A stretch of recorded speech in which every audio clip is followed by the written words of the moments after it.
Buenos días, jóvenes. Soy el maestro Baldomero García Oliva en la materia de temas de ciencias experimentales.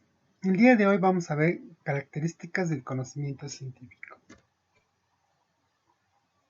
El conocimiento científico debe ser enfático. O sea, el conocimiento científico va a partir aparte de los hechos de la realidad y no acepta como son, frecuentemente vuelve a ellos para confirmar sus afirmaciones. No toma el objeto de estudio antes de que no se haya generado de alguna forma en la experiencia sensible. O sea, lo que quiere decir que es que parte de la realidad que está viviendo en ese momento, tiene que aceptar. Si tiene alguna duda, tiene que regresar a la realidad. O sea, se podría decir que parte del conocimiento empírico, porque el conocimiento empírico es de lo que está viviendo de su haber al día, del día a día. Otra de las características del conocimiento científico es que debe ser trascendente.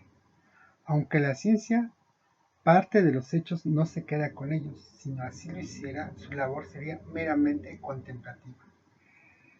El científico debe de ir más allá de los hechos de las apariencias, o sea que no se debe de quedar en un solo momento, en un solo lugar, debe ir más allá de lo que puede pasar, o sea, más trascender el conocimiento, trascender hacia otras fronteras, es lo que debe ser trascender, que debe ser trascenderte, ir más allá de los hechos de los que está pasando.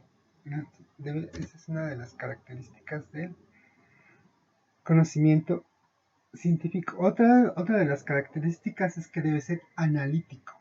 Lo analítico del conocimiento empieza desde la manera de clasificar las ciencias, o sea, cómo las va a clasificar, cómo se va a especializar en determinado ámbito de la realidad. Una vez ya dentro de su propia área, se esfuerza continuamente por desintegrar sus objetos de estudio a fin de conocer a mayor profundidad el área donde se va a desarrollar o el campo de desarrollo, ya sea en las ciencias sociales, ciencias naturales o las matemáticas, dependiendo de su campo. Debe ser más analítico, irse más allá de lo que debe ser.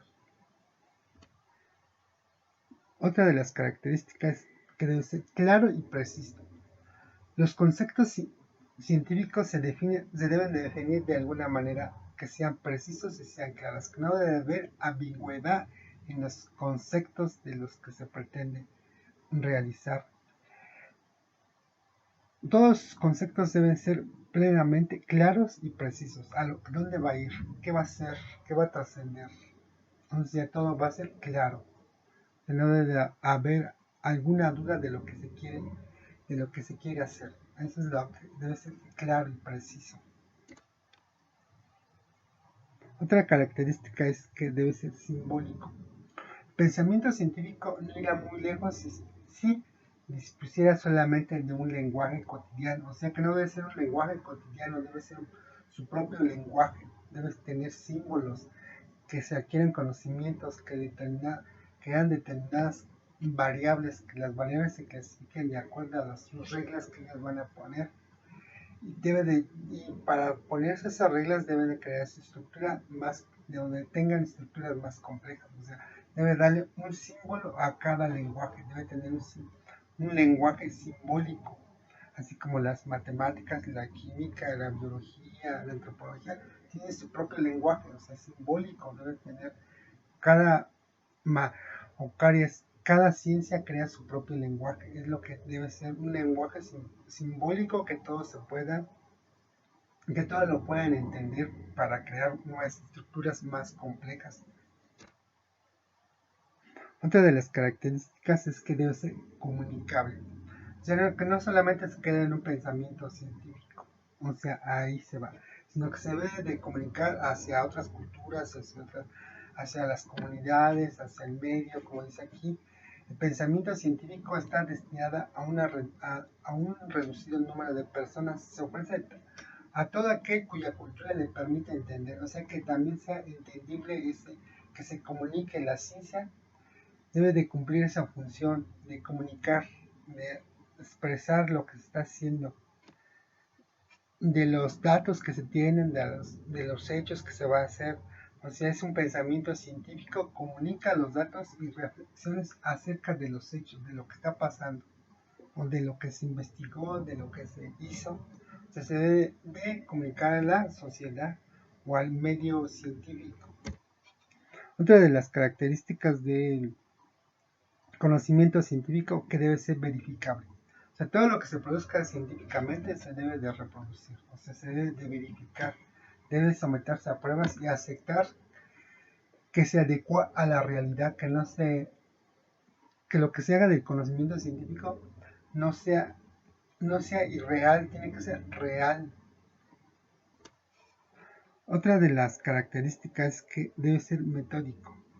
Pensamiento científico no procede desorganizado. Planea lo que persigue y a las formas de obtenerlo. Procede obteniendo conclusiones particulares o generales, disponiendo de procedimientos tales como la deducción, la inducción y la analogía. Hace analogías, deduce, hace una deducción de lo que va a pasar. Eso sería metódico, va a ser, ¿sí? Sigue una serie de pasos o procedimientos para llegar a una analogía, a una inducción o generar sus propias conclusiones. Por eso sí va a ser metódico, porque lleva un cierto proceso de investigación o unos ciertos pasos que le van a llegar a tener un conocimiento. O sea, por eso a eso se refiere metódico. O sea, que va a ser metódico. Otra de las características es que es explicativo. O sea, el pensamiento científico no acepta únicamente los hechos tales como se dan, sino investiga las causas, busca explicar de lo por qué, de lo que por qué está allí, y no tiene otra manera. Procura explicar los hechos en términos de leyes y principios cuando crea sus leyes y principios acerca de lo que está pasando. O sea, busca explicar lo que se está viviendo, lo que hay, lo de ahora, lo del momento y lo que hay ahora. Por eso crea sus propias leyes y principios. Otras de las características es que debe ser predictivo. O sea, los avances científicos van cambiando conforme va pasando el tiempo. O sea que hay que predecir qué es lo que va a pasar en un futuro. Si se llega a hacer un conocimiento, ese conocimiento después va a cambiar, se va a tener otro conocimiento. O sea que hay que estar previendo para el futuro. Hay que predecir qué es lo que va a pasar después. Es una de las características del conocimiento. Otra es que debe estar abierto. O sea, siempre la ciencia va a cambiar sus métodos, siempre hay técnicas que se van a cambiar. La metodología que utiliza no siempre va a ser definitiva. Se pueden cambiar ciertas técnicas o ciertos métodos para llevar a un resultado, y entonces se va a encontrar un cambio. Entonces tiene que ser también abierto al cambio. Y la última característica es que debe ser útil. ¿Eso qué quiere decir? Que lo que se descubra, lo que se tenga puede ser una herramienta, un cambio o algo que le ayude a mejorar o aplicar la ciencia para mejorar algo. Siempre se tiene que ir a mejorar, no se tiene que ver como una ganancia que puede tener dinero, así como lo que dice aquí en el concepto. El hombre inculto, o sea, las personas que son incultas, que sean recios al estudio de la ciencia, porque no solamente es la utilidad, piensa que solamente aquello se puede ganar dinero y no es digno de alcanzar. Eso debe ser el conocimiento científico debe tener una técnica que debe ser aplicada y que debe tener algún beneficio. O sea, útil debe ser el conocimiento científico. Bueno, estas fueron las características del conocimiento científico. Espero les haya quedado más claro lo que es el conocimiento científico. Y nos vemos en la próxima clase. Muchas gracias por su atención. Y no olviden realizar sus actividades de Classroom.